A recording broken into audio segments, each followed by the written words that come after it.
Une femme assassinée par son ancien conjoint qui l'a harcelée de menaces de mort depuis plusieurs mois.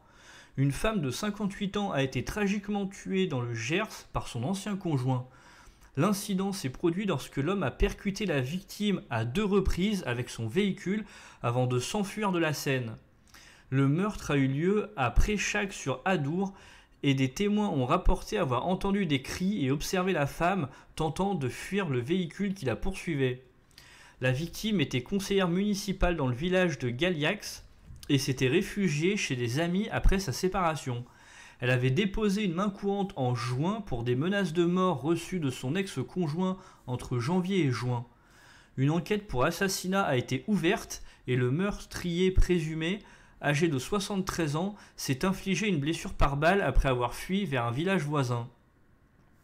Cette triste affaire s'ajoute à la liste des féminicides mettant en évidence la nécessité de lutter contre la violence domestique et d'assurer la sécurité des victimes.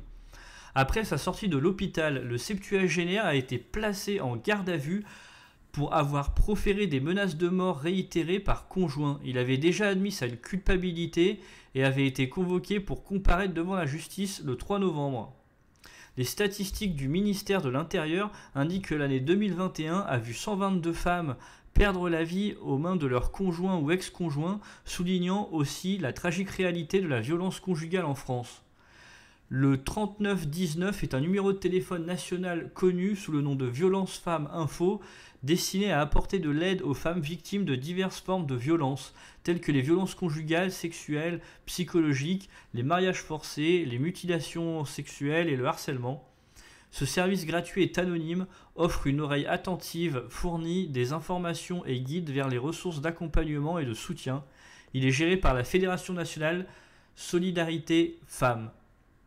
Merci d'avoir suivi cette vidéo, n'hésitez pas à me dire ce que vous en avez pensé en commentaire, partagez, likez, vous abonnez. Je vous souhaite une bonne et agréable journée, à la prochaine.